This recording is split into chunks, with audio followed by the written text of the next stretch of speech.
कोहिनूर हीरा, जिसे प्रकाश का पर्वत भी कहा जाता है, का एक समृद्ध और आकर्षक इतिहास है।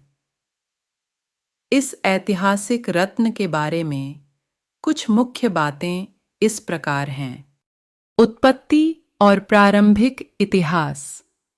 कोहिनूर की सटीक उत्पत्ति अनिश्चित है, लेकिन ऐसा माना जाता है कि इसका खनन भारत की गोलकुंडा खदानों में किया गया था।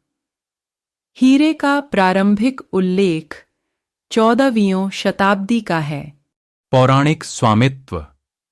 कहा जाता है कि कोहिनूर का स्वामित्व पूरे इतिहास में विभिन्न शासकों और साम्राज्यों के पास रहा है, जिनमें काकतीय राजवंश, दिल्ली सल्तनत, मुगल साम्राज्य और फारसी और अफगान शासक शामिल हैं। मुगल काल। हीरा मुगल खजाने का हिस्सा बन गया और 5वें मुगल सम्राट शाहजहां के मयूर सिंहासन पर प्रमुखता से प्रदर्शित किया गया। नादिर शाह और फारसी आक्रमण।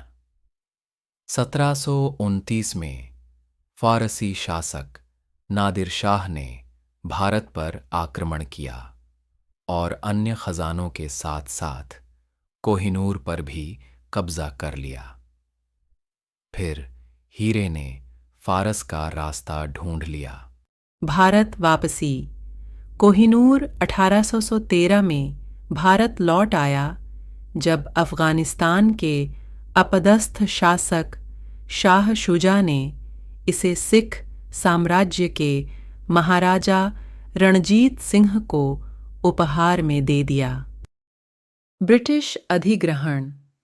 ईस्ट इंडिया कंपनी को द्वितीय आंग्ल सिख युद्ध के बाद 1839 में लाहौर की संधि के तहत कोहिनूर हीरा प्राप्त हुआ। फिर यह हीरा महारानी विक्टोरिया को भेंट कर दिया गया। सांस्कृतिक महत्व। कोहिनूर न सिर्फ एक बहुमूल्य रत्न है, बल्कि इसका सांस्कृतिक और ऐतिहासिक महत्व भी है। यह सदियों से मिथकों, किंवदंतियों और कई कहानियों का विषय रहा है, जो इसके रहस्य और आकर्षण को बढ़ाता है।